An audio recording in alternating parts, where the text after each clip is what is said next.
right, let's go. Welcome to the Made for Agriculture podcast. I'm Scott Wilburn, one of the agronomists with MFA, and with us today we've got Craig Russell up north, Garrett Christian down in the Boot, and Rocky Castleberry in southwest Missouri. To give you a little bit of context of, if you listen to this at a later date, it is I believe the 15th, isn't it? Yeah, the 15th of May in 2026, and we're recording this in the morning. So we're going to go around the horn and get some updates of what's going on in the state. And Craig, we'll throw it to you first. Thanks, Scott. Yeah, it's been a pretty busy few weeks up here, especially the last, 10, 14 days. We've finally had a dry stretch where we've been able to get in and planters have been able to roll. Been pretty wet in the month of April up to that point, but a lot of corn got planted. I think we're pretty well finished up planting corn. Over on the eastern side of the state, there's still a fair number of beans that need to get planted, but made some pretty good headway on that, and everybody's still out there working. I think we're supposed to maybe get some rain over the weekend and next week that'll slow things down. But over here on the western side of MFA's northern territory, everybody's starting to wrap planting up over here. It's actually starting to get a little bit drier over here, so I think if we get a little bit of rain showers over the week, it'd be more than welcomed. So yeah, it's been good. Corn in this part of the world, some of the earlier planted corn, we're looking at it's V2, V3. So just kind of getting out of the ground and getting rolling. Those nodal roots are starting to develop now, and some of the earliest planted corn, you're starting to see it's reaching the anhydrous and kind of reaping down into the gas a little bit. Some of the later planted corn, a lot of that's just spiking through or just been planted. But so we've got a pretty good gap in there. Soybeans are anywhere from recently planted. Some of the earliest beans we've got are V2. We're seeing some stand issues on some of those earlier planted beans. Just really hard rains in April caused some crusting issues, and just less than ideal growing conditions with some of the cold weather we've had. And we had a pretty good frost on March 2nd up here as well that caused some issues on a lot of beans. It maybe knocked out the growing points or something in some cases. A lot of those are regrowing, but there's a lot of them that look fine. You see some of that damage more in some of those bottom areas where you just get some cool air start to settle a little bit more. So kind of the big thing I wanted to touch on, I guess, would be just herbicide applications. I know on some of this corn, just trying to keep up with getting fields sprayed, especially this earlier planted corn. If we go into a stretch where we get some wet weather here over the course of the next week, it's going to be time to get in there and get a lot of this corn posted where it needs resprayed or you're planting on a second pass. So just make sure you got that coordinated and you're getting that done. So those label restrictions are going to creep up on us here sooner than we know it, I think. So just have that on your radar. And for soybeans, it's kind of the same thing. I mean, water hemp is at peak germination right now, so just making sure that you're laying down those residual herbicides, your group 15s, trying to keep those weeds from ever even coming out of the ground. It's going to be what you want to do to control those. It's going to be the most cost effective and just easiest in terms of not having to fight to kill weeds on where we have resistant herbicides and that. So a lot of the wheat, we kind of wrapped up fungicide applications there last week. There's a few later wheat fields that had a fungicide pass made here over the course of this week, but those applications got put on. Didn't have a whole lot of trouble. We had some pretty good weather for making those applications, and we're kind of trucking right along on the wheat crop. So that's what we've got going on up here. Sounds good. Thanks, Craig. Rocky, how about down southwest part of the state? Yeah, Scott, thank you.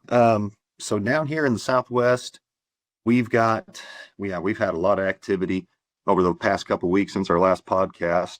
Um, corn is, the earlier planted stuff is reaching V8. Some of it's almost to V9, in the far south regions. Still got some silage being planted. A lot of post passes underway on corn still. We had some weather there that prevented us from getting that second pass made. So we had to have a few herbicide changes, hit some label restrictions there, atrazine's 12 inches. So, and some of our other, or a lot of our other products cut off at that V6, 30-inch height or V8. So, we did see some buggy whipping in some fields. We had some really cool weather followed by very hot days. And, that corn just whirled up and looked just like a buggy whip. It came out of it within probably 3 or 4 days. Wasn't a big issue, but certainly catches your eye when you're out in the field. Our beans, we have had a lot of beans going out. Treater's been running constantly. Lots of stuff getting in the ground in the south and the north part of the territory. In the center part, west of I-49, north of 160 highway up to, about 54 highway. It's gotten so dry that guys are stopping the planters. So we're expecting some rain this weekend, and I certainly hope we get it. There's lots of herbicides and bean fertilizers that need to get reined in. On our wheat, we had moved into soft to medium dough, really getting towards the final stretch there on our wheat crop. We have seen a little pressure from some aphids in places, pretty consistent stink bug numbers, somewhere around one or two for every 10-ish, 15 sweeps. Not enough to warrant insecticide application, but certainly something that we want to keep an eye on. Our herbicide applications our fungicide applications were put on aerially, and I'm seeing some places where we're getting leaf rust breaking through all the products, especially in that lower canopy where you keep it wet for so long during the day. That heavier wheat crop is definitely encouraging some disease growth there. Something else that's rearing its head in a lot of fields is ryegrass. We had kind of some erratic windows to get some of those post herbicides applied, and unfortunately we missed several fields of ryegrass. It's still bright green and growing and is poking its head out above that wheat crop now. For that, I really recommend guys go to a fall residual. I'm a big fan of a Pyrox, the sulfone type product, your Ziduas, Anthem Flexes, things like that, to keep those ryegrasses out all winter. But like I said, unfortunately, the timing just didn't work out on some fields. Our hay crop So with that, is Rocky, is that like Italian rye? You're not talking about a cereal rye. You're talking about an actual ryegrass. correct. Yes, Italian rye, annual rye, whatever you'd like to call it. Right. Yep.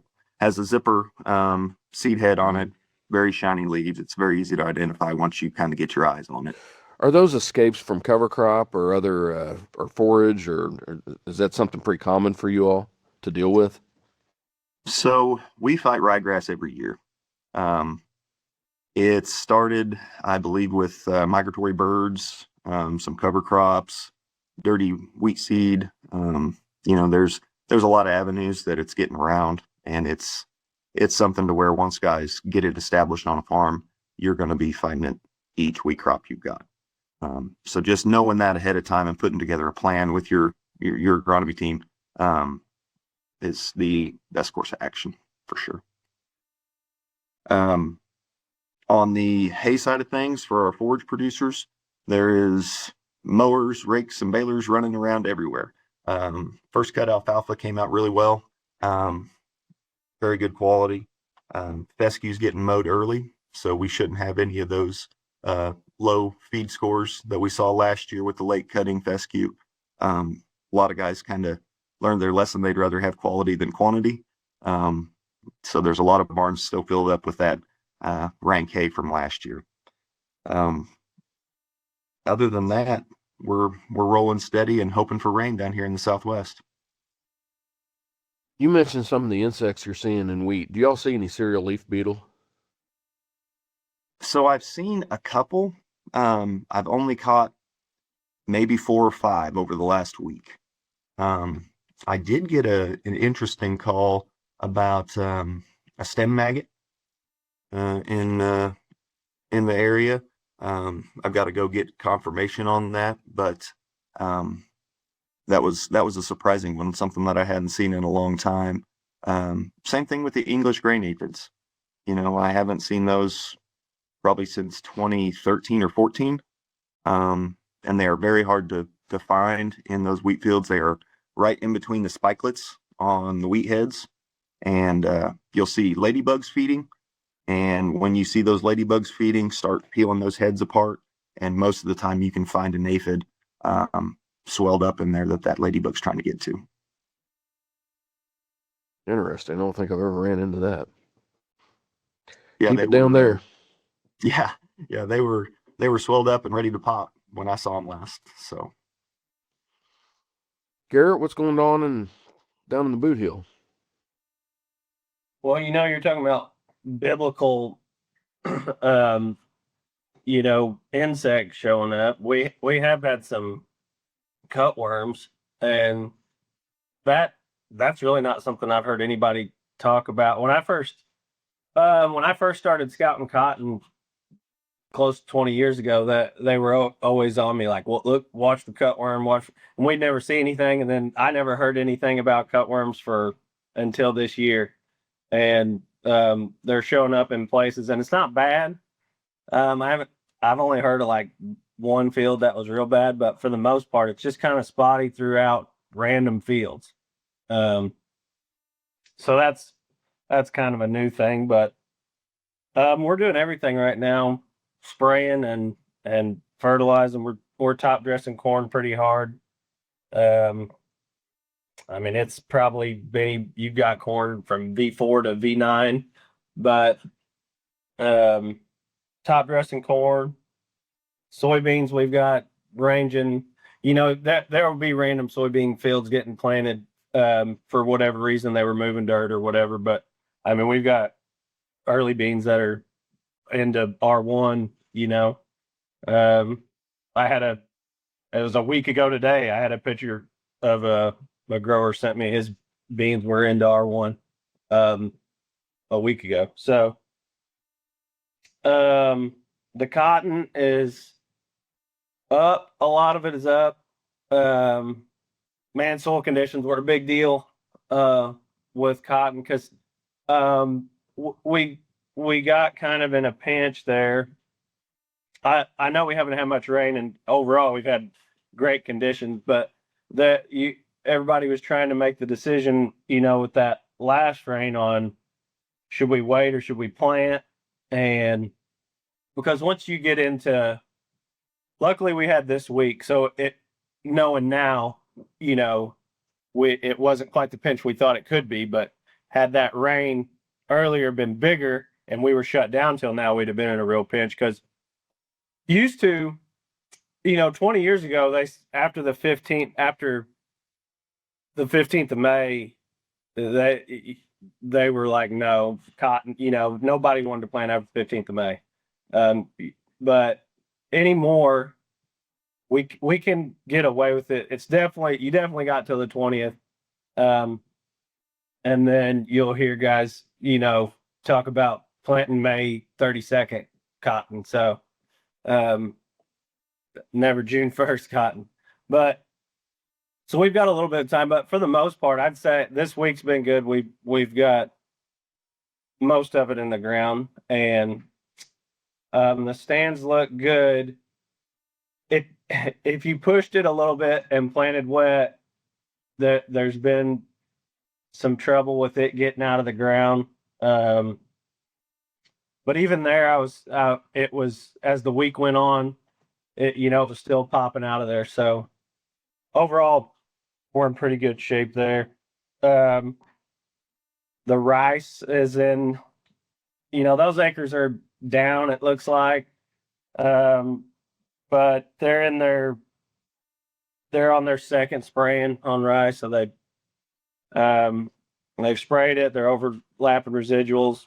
They're on their second one now. Here in a couple weeks, they'll spray it again and fertilize it and flood it. So, and then peanuts, overall, I haven't heard anything bad. I think the peanut game's pretty good. And, those acres are always growing. It seems like in Missouri for sure. So, You all are about the only place on the state of Missouri that's still on the drought map, and it's like, I think, D3 when I looked at it. Do you have any rain in the forecast? yeah, next week looks good. There's a lot of rain chances next week. The closer we get, the less days, but it looks like Tuesday we might get a rain. And I know we haven't had a lot, but honestly, it's been okay because we've had some, and we've had some moisture. And if we get this rain, if we get our crop up, we'll be all right, and then we can start irrigating it, or a lot of people can. And then where they can't, we'll definitely need the rains. Very good. Appreciate it. I guess I'll talk a little bit about Central. A lot of activity this week. This has been about the first, it's definitely been the longest uninterrupted period of field work we've had in quite a while. Now on the east side, there's still some places that had been wet, that really just now are getting to where we can get back in and do some decent planting. But been a lot of activity, just all around. As percentages go, I don't have a good handle just on the week. I mean, we've in a much better place than we were 7 days ago. That's for sure. Corn is ranging anywhere from being planted to V5. Just started yesterday. One of you guys mentioned this, starting to see the fields that are getting down into the anhydrous. I noticed some fields yesterday that kind of have that pattern where you can tell which ones are right over the top and which ones are not. So I expect some phone calls for that over the next week. We generally get a lot of phone calls because you create some weird patterns out in those fields, particularly where you have gas put on with auto steer and planting with auto steer, and you end up with patterns that just really replicate in some weird ways and look very odd. But that's what's going on. It's just basically the plants that are over the gas, and just it's amazing how much of a difference it makes, just a little bit of distance sometimes. Getting herbicides put on, we've got some areas where we struggle with water hemp and Palmer with HPPDs, so a lot of dicambas went out in those mixes. On the bean side, again, a lot of them being planted, earlier planted beans, up around V2, V3. But the really early planted, I was out at our test site east of Columbia earlier this week. We've got some beans that were planted out there on the 15th of March, and even those they're just sitting at V2. They look fine, but boy, just pretty sluggish growth. And it's some tougher acres. I mean, it's flat and been hit with some pretty good rains, and obviously just cool temps here over the last month overall, it seems like. But as far as the beans that were planted quite a bit later that got out of the ground, they caught them in a hurry, and just kind of something we look at that. There's a lot of risks involved with those really early planted beans, and when they just sit there, I wonder, it'd be interesting to see how they follow through and how they end. Of course, you have weed control issues and everything else we'll be dealing with on those as well. But I'd say as far as anything else in the soybeans, I mean, it's this week is for me. I don't know about you guys. It's been all about water hemp and Palmer in some areas. I've had it felt like conversations that I generally have in June. I've got 6-inch water hemp. I've got, you know, 4-inch Palmer that I've already sprayed and we missed it. Foot tall water hemp, sometimes taller. What can we do? I mean, the only difference is when I have those conversations in June, July, you're talking your best bet with herbicides. I mean, my advice this week, and I hate this. I mean, most times it was like, can we work it? Is working it a possibility? We've went out with some pretty good rates of 2,4-D and other things, and in some cases we've missed them. I mean, I'm not really sure what we do for an encore. I mean, 2,4-D and Liberty. Have you sprayed much Liberty yet, Scott? Just I know some have, but a little bit has, as far as to know how that has worked. Not early enough that I've followed up on anything, Craig. And the weather hasn't been real. It's not really been what you like to have if you're spraying glufosinate. I guess the thing that I'm really wanted to spend the bulk of my time on right here is just really emphasizing getting some residual out even earlier than we are. I was out I talked about being out and looking at those early planted soybeans earlier this week. Well, we also have some bare ground studies out there where we have some different residuals. And and I think they're doing a few different things. I had them put Valor in there last year and really early, and did it again this year. Basically just to try to show that, well, let me back up a little bit. Valor, Authority, those products, the Group 14 soil applieds are one of the best options we have for keeping water hemp from emerging.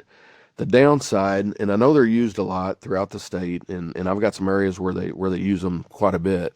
Around home, for me, that's, around this Mexico area, Audrain County, but basically a lot of northeast Missouri, sits on a clay pan. And it just doesn't take anything at all when we get a rain for us to have some pooling. And so when the practice was to plant your beans and then race over them with the herbicide, when you followed that up 2-3 days later and beans are trying to merge and then you get a rain, we would have a lot of injury from those products. And in many cases, we're just not using them anymore. And when we did that, we took probably one of the best tools we have for this water hemp and Palmer situation and just stopped using it. The reason that we always timed it so close to planting was, well, you didn't want to spend money on a residual and not have a crop out there. You wanted to stretch that residual as much as you could. But now a couple things have happened where obviously we're trying to plant beans earlier. But the other thing is, and this is why I wanted to have these products in the trial, was just to show when we have cool temperatures, those products do not break down near as fast as they do after we warm up. So if you would have went out sometime in March before that emerged and put out a few ounces of a flumioxazin product, whatever that is. So that's basically the AI in Valor, Fierce, and there's other products out there. I don't think we would have been, we wouldn't have been dealing with these weeds that went on and emerged later in March, and now we're having to try to figure out how to kill them. It's always kind of a game with all of us. Send us your picture of your first water hemp every year, and it's typically sometime in the middle of March.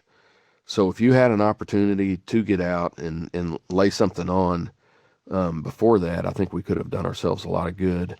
And I've kind of buried the lead here. Sorry. The point of this, going out looking at the plot, these things were applied back in March, and some of them are still clean, some of them are just now breaking. So either way, if they're still clean, obviously now we have an opportunity to go out there and overlap that residual, get planted and get rolling. And we've mitigated the risk of being burned by that product. because it's already been rained on. It's diluted in the soil now, and you don't have to worry about that. You've got all this chemical sitting right on top. Beans are emerging. You get hard rain, splashing, pooling. But you didn't lose. It's not like you wasted this product because it's still clean. Or, like I said, in some cases, it is just now breaking. So these calls that I received this week, they were not all, hey, I've got tall water hemp and a burn down. How do I kill it? A lot of them were, we've already sprayed it and we missed it. Because these weeds came on and they went through some of the stresses. I've got Palmer out west, the west side of my territory, that is 3 inches tall, that already has a seed head bigger than the plant itself. I've never seen anything like it. You know, so those are the things we're dealing with. So it's too late for this year, but we need to next year when we're talking about fall applications. And a lot of guys are telling us, I'm never doing this again. I'm going to apply something in the fall. We need to be talking about that, but we also need to be talking about on those acres that don't have a cover crop, and we can do this. Or even if we're going in and terminating a cover crop early, that's not typically something we're doing in front of beans that early for the guys that are cover cropping. But for those areas that are just going to need that burn down, I mean, going in early with a little bit of flume on those acres that have been tough to control the water hemp would be a very good option. And it's also, you can use it. I'm talking about soybeans, but those are products that can also be used ahead of corn. Even there's some other crops, even grain sorghum. You can go out if you're early enough. So, y'all running any of that? You see anything similar, or is it just us right now? No, Scott, down here in the Southwest, we run a lot of Valor in the fall, early spring. We've had very good luck with that product. It's very affordable. Run it with a little Roundup and 2,4-D in the fall, and so we're applying that roughly late November, early December. Down here when we catch a good day above 50-ish degrees, and it will last. I had no-till corn going in yesterday. That was just now breaking off the 2 ounces of fall applied Valor. So I definitely think once these guys try a fall residual or that early, you might catch a window in January or February to get that done. But once they start that program, everybody continues it.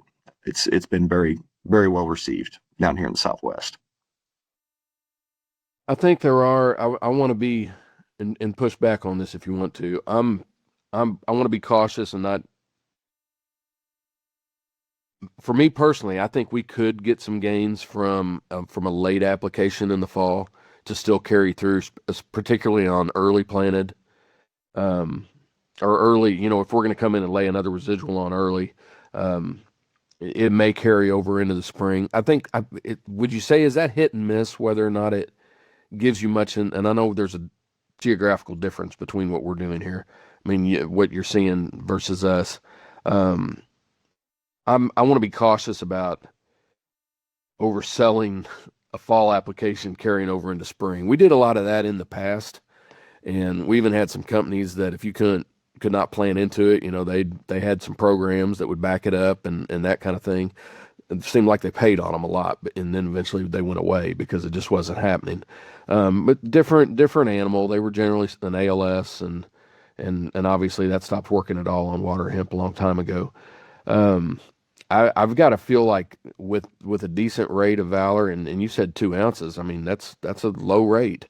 I mean, if you put a little bit out, especially at a later date, I would think we would have some opportunities for it to carry over. For me, I guess I'm thinking I want to really watch that and see and be more intentional about looking for it. But I'm wondering if it will be one of those things going forward that, yeah, we see something 2 out of 3 years, but that's good enough to continue the practice. And obviously you're getting your other winter annual and the other things we're controlling. I kind of went on a tangent there. Sorry. No, Scott. So yeah, we had a really dry winter, really dry fall. So that definitely stretched our residual on that product. As far as carryover goes, yeah, on certain ALS products for sure. Down here in the Southwest, we just kind of stopped using them. in the fall because we did have some carryover issues. Well, hold on, real quick. When I said carryover, I probably misused that. I meant from your valor carrying over into the spring Right. as a positive. Carryover is a good thing, not a yes. Sorry. Yes. But no, I think there have definitely been some years where that product broke, the first week of March. It just depends on weather and what type of winter we've got. If we do have something break in early March, that means we've usually got good field conditions. We've got warm soil temps and rain. So if we've got herbicides breaking that early, our planters are not going to be far behind it anyways. And they always start off on a better foot. Very good. I think it's something we need to look more at, and we're using a lot of those products. We use them in the fall, we use them in the early spring, but and every year is not like what this past week has been. But I think we do often see a lot of weeds late in the season that they've been there for a long time. And they've missed multiple applications. And even now, when I talk about recommending working, I mean, you got to actually go in and work it. A quick pass with a VT followed by a rain a lot of times causes us more problems than, we got to make sure they're dead, covered up and dead. So, I say our wheat crop, probably similar to I think what Craig was mentioning. We are also seeing a little bit of, starting to see some leaf rust in a few places, a little bit of stripe rust, but just enough to say that we saw some, nothing major. I mean, the big one that I saw really yesterday would have been some of the cereal leaf beetle damage, which is not a common pest, I would say, that we see, but in this case, it was very notable. I mean, the worst field that I was in did not find any of the pests, but you could see the damage where they had been there. But it was in a geography where we have been finding a few, and so something else kind of put on the radar. Anything else, guys? The biggest struggle, everybody's been going so many different directions. Finding a time we could all sit down together was the struggle. I wish we could trust the internet from our trucks and everything. We could just pull off the side of the road and do that. But I think when we've tried that in the past, we end up with it doesn't translate near as well as getting a good Wi-Fi signal at a store or somewhere like that. So, all right, well, appreciate it, and I'd say we'll do this again here in a couple of weeks. Everybody be safe. Thank you, Scott. everybody. All right, thank you, guys. See you. Thank you for listening to Made for Agriculture, brought to you by MFA, your whole farm solution.